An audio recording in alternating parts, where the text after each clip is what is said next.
வணக்கம் நண்பர்களே, welcome to CS academy. நாம இப்ப பார்க்க போறது யூஜிடிஆர்பிக்கான முதல் யூனிட்ல இருந்து சோழர் கால தமிழை பத்தி பார்க்கலாம்.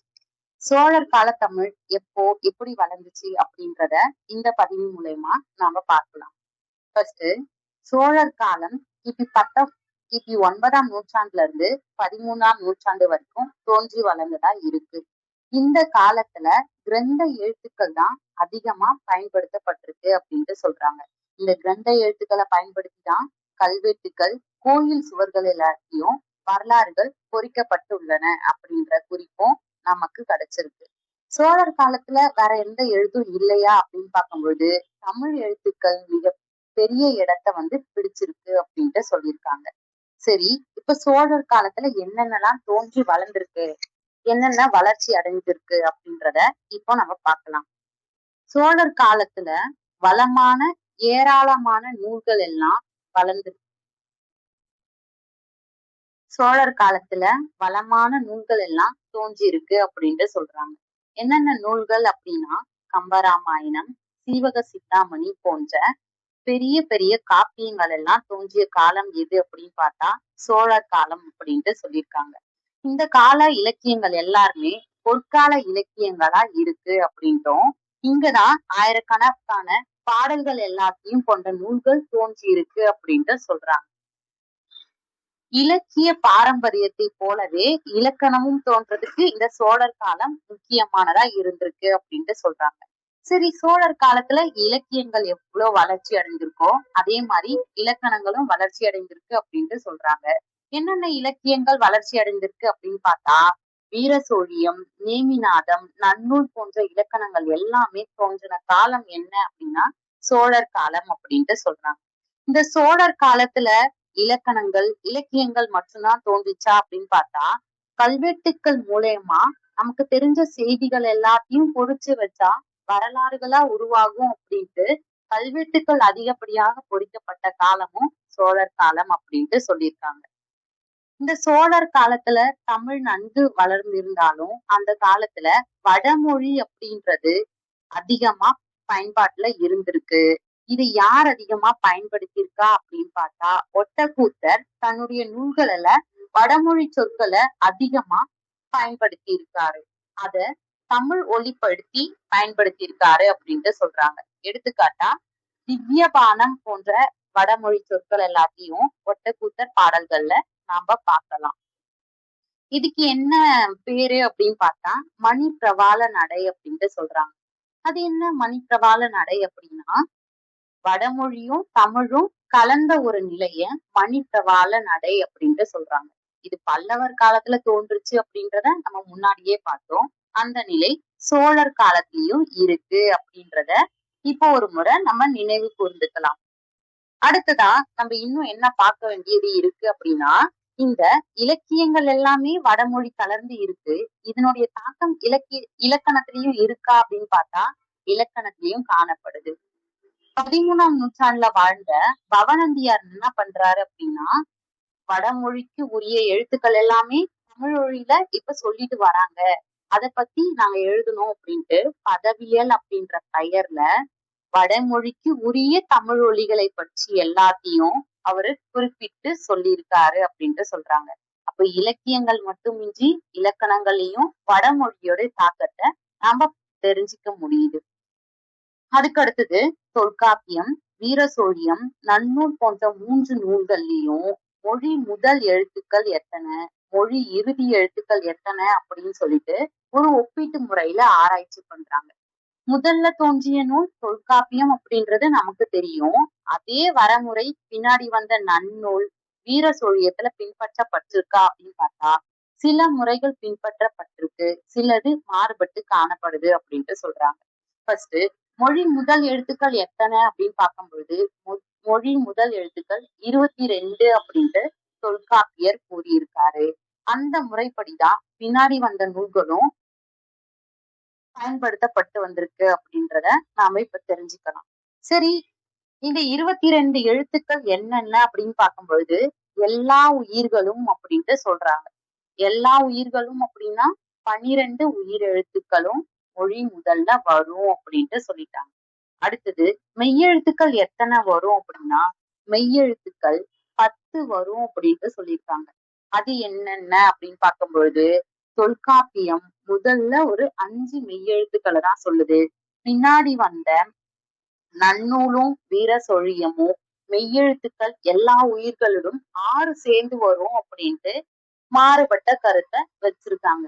தொல்காப்பியம் மொத்தம் 10 மெய்யெழுத்துக்கள் மொழி முதலில் வரும்.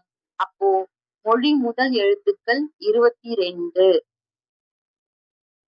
என்று குறிப்பிட்டு உள்ளார்.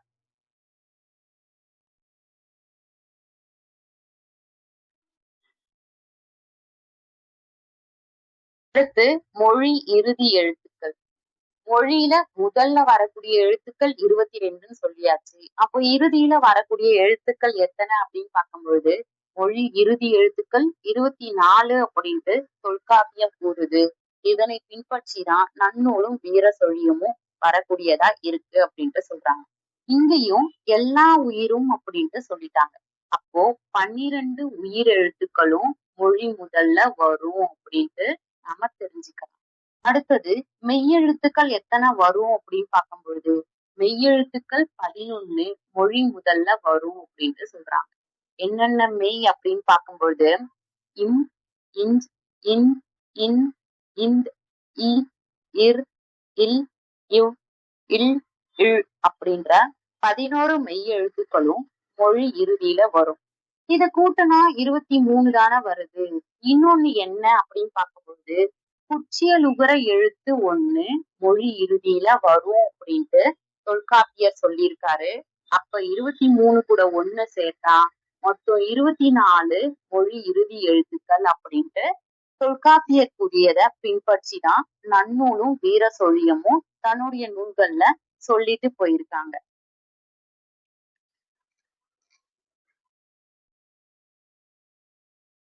இதுல என்ன ஒரு மாறுபாடு இருக்கு அப்படின்னு பார்க்கும்போது ஞகரம் அப்படின்றது ஆ, ஏ, ஓ ஆகியவற்றுடன் மட்டும்தான் வரும் அப்படின்ட்டு தொல்காப்பியம் சொல்லியிருக்கு. ஞகரம் அப்படின்றது ஆ, ஏ, ஓ ஆகியவற்றுடன் மட்டும்தான் வரும்னு சொல்லிட்டு தொல்காப்பியம் சொல்லியிருக்கு. இந்த முறை வீரசொழியத்திலையும் நன்னூல்லையும் மாறுபட்டு ஆ கூட மட்டும்தான் வரும் அப்படின்ட்டு அவங்க சொல்லியிருக்காங்க. இந்த சிறு சிறு மாற்றங்கள் தான் மற்ற 2 இலக்கணங்கள் கூட ஒப்பிடும் பொழுது ஏற்படுது அப்படின்ட்டு சொல்றாங்க. அடுத்துதான் தொல்காப்பியம் ஆயுதத்தை சார்பெழுத்தா சொல்லியிருக்காங்க. தொல்காப்பியம் ஆயுதம் அப்படின்றது ஒரு சார்பெழுத்து அப்படின்ட்டு சொல்லுது. ஆனா வீரசொழியம் என்ன பண்ணுது அப்படின்னா ஆயுதம் தனி மொழியாக வரக்கூடியது அப்படின்ட்டு சொல்லுது. அதனால இதனுடைய கருத்து மாறுபட்டு இருக்கு அப்படின்ட்டு சொல்றாங்க. அடுத்தது இந்த காலகட்டத்துல என்னென்ன எழுத்துக்கள் உச்சரிப்பின் வழியாக மாறுபட்டு இருக்கு அப்படின்னு பார்க்கும் பொழுது சில சொற்களை நமக்கு எடுத்துக்காட்டா இங்க சொல்றாங்க. முதலிலும் இடையிலும் அகரம் ஐகாரமா வரும் அப்படின்ட்டு சொல்றாங்க. நம்ம பேசக்கூடிய எழுத்துக்கள்ல ஐயாம் அப்படின்றது ஆதி இடை அப்படின்ட்டு மாறி வரக்கூடிய நிலை இருக்கு அப்படின்ட்டு சொல்லியிருக்காங்க. இதுவே இன்னொன்னு பார்க்கும் பொழுது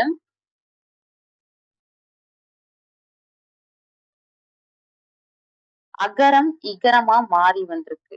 அதுக்கு என்ன பார்க்கலாம் அப்படின்னா அதனுக்கு அப்படின்றது அதினுக்கு அப்படின்ட்டு மாறி வந்திருக்கு. அகரம் இகரமா மாறி ஒழிச்சிருக்கு. சுலபம் அப்படின்றது சுலிபம் அப்படின்ட்டு சொல்லியிருக்காங்க. இங்க இருக்கக்கூடிய எழுத்து மாற்றம் ஆ, ஈயா மாறி இருக்கு அப்படின்றத நாம தெரிஞ்சுக்கலாம். 2வது என்ன மாற்றம் ஏற்பட்டிருக்கு அப்படின்னா சோழர் காலத்துல உகரம் இகரமாகவும் மாறி இருக்கு. எங்க மாறுபட்டு இருக்கு அப்படின்னு பார்க்கும் பொழுது யாப்பெரும் கலக்காரிகையிலையும் இதனுடைய மாற்றம் இருந்திருக்கு அப்படின்ட்டு சொல்றாங்க. அமுது அப்படின்றது அமீது அப்படின்ட்டு மாறி இருக்கு. அதாவது உகரம் இகரமா மாறி வந்திருக்கிறத இது மூலியமா தெரிஞ்சுக்கலாம். இது மட்டும்தான் மாற்றம் இருக்கா அப்படின்னு பார்க்கும்போது எகரம் அப்படின்றதும் இகரமா தான் மாறி வந்திருக்கு. எனக்கு அப்படின்றது இனக்கு அப்படின்ற பேச்சு வழக்காலையும் இது மாறுபட்டு காணப்படுது. செலவு அப்படின்றது சிலவு அப்படின்ட்டு மாறுபட்டிருக்கு. இச்சு பிளஸ் ஏ மாறுபட்டு சி அப்படின்ட்டு இகரம் ஒலிக்கக்கூடிய ஒரு நிலை இருக்கு அப்படின்றத நாம தெரிஞ்சுக்கலாம். சமஸ்கிருத சொற்களும் அதிகமா நம்மளுடைய பயன்பாட்டுல இருந்திருக்கு. எப்போ அப்படின்னா சோழர் காலத்துல அப்படின்ட்டு சொல்றாங்க. புத்தகம் அப்படின்றத பொத்தகம் அப்படின்ட்டு சொல்லக்கூடிய வழக்கமும் இந்த காலகட்டத்துல இருந்திருக்கு. அடுத்தது இதழின மாதல் அப்படின்ட்டு சொல்றாங்க. அது என்ன இதழின மாதல் அப்படின்னா, இதழ் ஒலிகள் அப்படின்ட்டு பகரத்தையும் மகரத்தையும் சொல்லுவாங்க. இது இரண்டுமே இதழ்கள் இரண்டும் இணைவதால் பிறக்கக்கூடியது அப்படின்ட்டு நமக்கு தெரியும். இந்த இரண்டு எழுத்துக்களும் மாறுபட்டு ஒலிக்கக்கூடிய ஒரு நிலையிலதான் இதழ் இன மாதல் அப்படின்றது வருது. இதழொலிக்கு பின்னாடி வந்தாலோ இல்ல முன்னாடி வந்தாலோ அகரம் அப்படின்றது ஒகரமா மாறி ஒலிக்கக்கூடியதுதான் இதழின மாதல் அப்படின்ட்டு சொல்றாங்க. இதுக்கு அனுபவித்து அப்படின்ற சொல் இங்க பகரம் வந்திருக்கு. அனுபவித்து அப்படின்ற எழுத்து மாறி அனுபவித்து அப்படின்ட்டு ஒகரமா மாறி இருக்கு. அகரம் அப்படின்றது ஒகரமா மாறி இருக்கு. இத நான் எடுத்துக்காட்டா சொல்றேன். அடுத்தது இகரம் உகரமா மாறுறது. இதுக்கு முன்னாடி உகரம் இகரமா மாறுறத நம்ம பார்த்தோம். இப்போ இகரம் உகரமா மாறி இருக்கிறத பார்க்கலாம். களிறு அப்படின்ற இந்த எழுத்துல இருக்கக்கூடிய இல்லு கூட்டல் ஈ அப்படின்றது இல்லு கூட்டல் ஊவா மாறி கலூரு அப்படின்ட்டு வருது. தமிழ் அப்படின்றது தமிழ் அப்படின்ட்டு சொல்றாங்க. இது எல்லாமே சில நேரங்கள்ல பேச்சு வழக்கா இருக்கு. அதுவே இலக்கியங்கள்ல பதிவாகக்கூடிய ஒரு நிலை இருக்கு அப்படின்றத நாம தெரிஞ்சுக்கலாம். அடுத்தது இன்னும் சில மாற்றங்களை பார்க்கணும் அப்படின்னா, சொவிடு என்ற வடிவம் பிற்காலத்துல சோடு அப்படின்ட்டு மாறுது. செந்தாமரை அப்படின்றது சொந்தாமரை அப்படின்ட்டு மாறுது. இந்த மாற்றம் எல்லாம் எங்க வருது அப்படின்னு பார்த்தா, செம் சொம் என மாறும் ஒரு ஒப்புமையால ஏற்பட்டதுதான் இது அப்படின்ட்டு சொல்றாங்க. இதெல்லாமே எகரம் நடு உயிராகவும் புவி உயிராகவும் ஒலிக்கின்றதுனால இந்த மாற்றம் ஏற்பட்டிருக்கு அப்படின்றத நாம தெரிஞ்சுக்கலாம். இது எல்லாமே எந்த காலத்துல வந்திருக்கு அப்படின்னு பார்த்தா சோழர் காலத்துல தோன்றியதாதான் இருக்கு. இன்னும் பார்க்க போனா காப்பியங்கள்லயும் இந்த நிலை இருக்கு. என்ன அப்படின்னா சிலப்பதிகாரத்துல அஞ்ஞை மஞ்ஞை என்ற சொற்கள் எல்லாமே மூக்கொலியா இருக்கக்கூடிய சொற்கள் இரட்டித்து வந்திருக்கக்கூடிய நிலைய சொல்றாங்க. ஒரு சொல் இரட்டித்து வரக்கூடியத நம்ம எந்த நிலையில வேணாலும் பார்க்கலாம். இங்க ஞகரம் அப்படின்றது 2 முறை இரட்டித்து வந்திருக்கக்கூடிய சொற்களை பார்க்கலாம். அடுத்தது இடையென்ன மாதல் அப்படின்றது சிறுபான்மையாதான் வரும். எல்லா இடத்துலயும் வருமா அப்படின்னு கேட்கும்போது வராது. சில இடங்கள்ல மட்டும்தான் இடையெண்ணம் ஆகி வரும் அப்படின்ட்டு சொல்றாங்க. இதுக்கு நம்ம பார்க்கணும்னா இது யார் சொல்றாங்க அப்படின்னா, சிவஞான முனிவர் என்ன பண்ணியிருக்காருன்னா தன்னுடைய பேச்சு வழக்கத்துல இடையெண்ணம் ஆகுதல் இன்றும் வழக்கத்துல இருக்கு. வைத்து அப்படின்றது வைச்சு வச்சு அப்படின்ட்டு மாறுபட்டு இருக்கு. அப்போ இதனுடைய பேச்சு வழக்குலதான் இந்த மாற்றம் ஏற்படுது. இது பிற்காலத்துல மறைஞ்சிடுச்சு அப்படின்ட்டும் அவருடைய நூல்ல குறிப்பிட்டு சொல்லியிருக்காரு.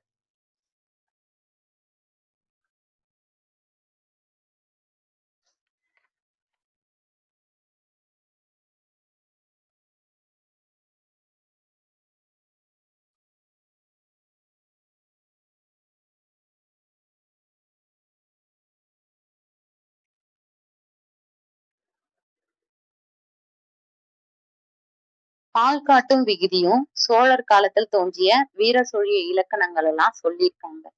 கண் மண் போன்ற 2 புதிய விகுதிகளையும் அவங்க சேர்த்து ஆண்பாலுக்கு உரியது அப்படின்ட்டு சொல்றாங்க. தொல்காப்பியம் ஆண்பாலுக்கு உரியதா நகர ஒற்றதான் குறிப்பிடும். ஆனால் இங்க கண் மண் அப்படின்ட்டு சொல்லி இது ஆண்பால சொல்லக்கூடியதா குறிப்பிட்டிருக்காங்க. எடுத்துக்காட்டா கிறுக்கன் கருமன் அப்படின்ட்டு சில எடுத்துக்காட்டுகளையும் நாம வீர சோழிய இலக்கணத்துல இருந்து தெரிஞ்சுக்கலாம். அடுத்தது காலம். காலம்னாலே எத்தனை வகையா பிரிப்பாங்க? காலத்தை 3 வகையா பிரிப்பாங்க. இறந்த காலம், நிகழ்காலம், எதிர்காலம். தொல்காப்பியம் 3த்துக்குமே இந்தந்த இடைச்சொற்கள்லாம் வந்து இது புணரும் அப்படின்ட்டு சொல்லியிருப்பாங்க. சோழர் காலத்துல தோன்றிய 13ஆம் நூற்றாண்டை சேர்ந்த நன்னூலும் என்னென்ன காலத்துல என்னென்ன சொற்கள் பயன்படும் அப்படின்றதையும் இங்க குறிப்பிட்டிருக்காங்க. இறந்த காலத்துல இட், இட், இன், இன் அப்படின்ற சொற்கள் எல்லாம் வந்து கால குறியீடா வரும் அப்படின்ட்டு சொல்லியிருக்காங்க. அடுத்தது நிகழ்காலத்துக்கு என்னென்னலாம் வரும் அப்படின்னு பார்த்தா கிறு, கிஞ்சு, ஆனிஞ்சு மூன்றும் நிகழ்காலத்தை குறிக்கக்கூடிய குறியீடுகளா வரும் அப்படின்ட்டு சொல்றாங்க. எதிர்காலத்துல என்ன வரும் அப்படின்னு பார்க்கும்பொழுது பா அப்படின்ற ஒரு எழுத்து வரும் அப்படின்ட்டு சொல்லியிருக்காங்க. இத நன்னூலும் சொல்லியிருக்கு, வீர சொழியமும் குறிப்பிட்டு கூறியிருக்கு. இதற்கான சில எடுத்துக்காட்டுகளையும் நம்ம காப்பியங்கள்ல இருந்து பார்க்கலாம். போன அப்படின்றது இறந்த காலத்தை குறிக்கக்கூடியதா இருக்கு. இது பெரிய புராணத்துல இடம் பெற்றிருக்கு. நிகழ்காலத்துக்கு பார்க்கும்பொழுது பிணங்குகின்ற, போகின்ற என்ற சொற்கள் பயன்பட்டிருக்கு. கிறு, கிஞ்சு, ஆனிஞ்சு மூன்றுமே நிகழ்காலத்திற்கு வரும் அப்படின்றத நாம தெரிஞ்சுக்கிறோம்.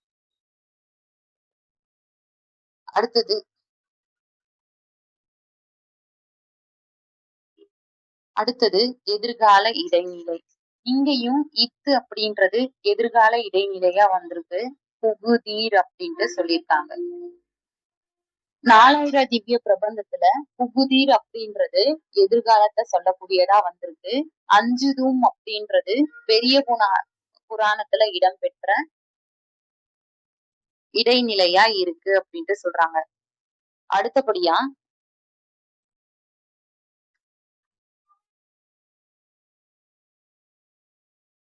இது வரைக்கும் நம்ம சோழர் காலத்துல தோன்றிய இலக்கண இலக்கியங்கள், கல்வெட்டுக்கள் மூலயமாக தமிழ் எவ்வாறு உயர்ந்து வளர்ந்து செம்மையுற்றிருக்கு அப்படின்ட்டு பார்த்திருக்கோம். இந்த சோழர் காலத்துல தோன்றிய இலக்கியங்கள் எல்லாமே அந்த காலத்துடைய பயன்பாடு, பேச்சு வழக்கு எல்லாத்தையும் சொல்லக்கூடியதா அமைஞ்சிருக்கு. அடுத்தது நம்ம பார்க்கக்கூடிய தலைப்பு நாயக்கர் கால தமிழ். முதல்ல நம்ம பார்த்தது பல்லவர் கால தமிழ், அடுத்ததான் சோழர் கால தமிழ், மூன்றாவதா நாயக்கர் கால தமிழை பத்தி நாம பார்க்க போறோம். நாயக்கர் கால தமிழ் எப்பொழுது தோன்றுச்சு அப்படின்னு பார்க்கும் பொழுது சோழருக்கு அடுத்த கட்டமா இவங்களுடைய காலகட்டம் வருது. இந்த இடைக்காலத்துல இவங்களுடைய இலக்கியங்களும் இவங்களுடைய தமிழும் நிலை பெற்று இருக்கு அப்படின்ட்டு சொல்றாங்க. சரி, என்னென்ன இலக்கியங்கள்லாம் படைச்சிருக்காங்க அப்படின்னு பார்க்கும்பொழுது இடைக்காலத்துல தோன்றிய பல்லவர்கள், சோழர்கள், நாயக்கர்கள் எல்லாருமே சிறு சிறு வேறுபாடுகளுடன் தான் தங்களுடைய இலக்கியங்களை படைச்சிருக்காங்க அப்படின்றத நாம தெரிஞ்சுக்கலாம். இது எங்க பார்க்கலாம் அப்படின்னு பார்க்கும்பொழுது தேவார திருவாசகங்களும் 4000 திவ்ய பிரபந்தமும் சிந்தாமணி, கம்பராமாயணம் போன்ற காப்பியங்கள் எல்லாமே இத பத்தி தான் பேசக்கூடியதா இருக்கு. சோழர் காலத்துல பார்த்த நேமிநாதம், வீர சோழியம், நன்னூல் எல்லாம் நாயக்கர் கால தமிழ்ல இலக்கணங்களா தோன்றி வளர்ந்திருக்கு அப்படின்ட்டு நாம தெரிஞ்சுக்கலாம். சரி, இது மட்டும்தான் இருக்கா அப்படின்னு பார்க்கும்பொழுது இன்னும் சில புராணங்கள்லாம் தோன்றியிருக்கு, காவியங்கள்லாம் தோன்றியிருக்கு. வில்லி பாரதம் அப்படின்றது இக்காலகட்டம், அதாவது நாயக்கர் காலகட்டத்துல தோன்றிய ஒரு காப்பியமா இருக்கு. இது மட்டும் இல்லாம சிற்றிலக்கியங்களான மீனாட்சி அம்மை பிள்ளை தமிழ் போன்ற நூல்களும் நாயக்கர் காலத்துலதான் தோன்றுச்சு. இதை விட அதிகமா சொல்லணும் அப்படின்னா சிற்றிலக்கியத்துடைய காலம் அப்படின்னு பார்த்தாலே நமக்கு நாயக்கர் காலம் தான் சொல்லுவாங்க. அப்படி பெரும் சிறப்பிற்கு உரிய நாயக்கர் காலத்தை பத்தி தான் நாம இப்ப பார்க்க போறோம்.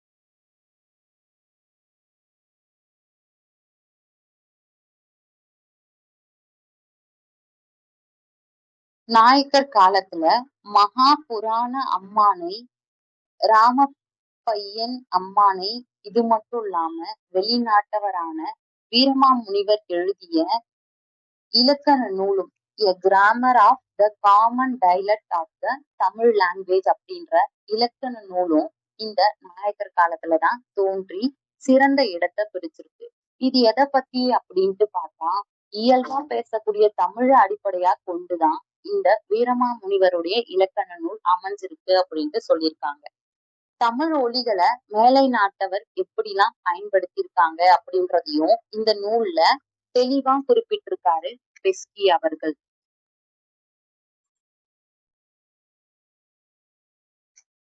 வீரமாமுனிவர் தமிழ் மொழியில இலக்கணம் செஞ்சதோட மட்டும் இல்லாம சில நூல்களையும் எழுதுறாரு. என்னென்ன அப்படின்னு பார்த்தா அகராதி நூல்கள்,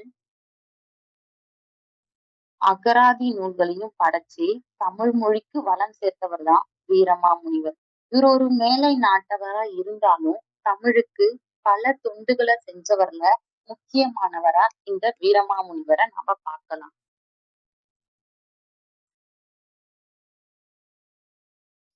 இவருடைய காலத்துல இலக்கணம் அதுக்கப்புறம் அகராதி மட்டும்தான் தோன்றுச்சா அப்படின்னு பார்க்கும் பொழுது இல்ல. அதுக்கு பின்னாடி நாட்டுப்புற இலக்கியங்களுக்கு அடிப்படையாகவும் யார் இருந்திருக்காங்க அப்படின்னா இந்த வீரமாமுனிவருடைய காலத்துல நிறைய நூல்கள் தோன்றி இருக்கு அப்படின்றத நாம தெரிஞ்சுக்க முடியுது. முன்னாடியே நம்ம பார்த்த மாதிரி சோழர் காலத்திலயும் பல்லவர் காலத்திலயும் இருக்கக்கூடிய எழுத்து வடிவமே நாயக்கர் காலத்திலயும் இருக்கு அப்படின்றத நாம தெரிஞ்சுக்கலாம். இதோட இந்த வகுப்பை நம்ம நிறைவு செஞ்சுக்கலாம். அடுத்தபடியா இன்னும் அதிகப்படியான செய்திகளை தெரிஞ்சுக்கலாம். நன்றி.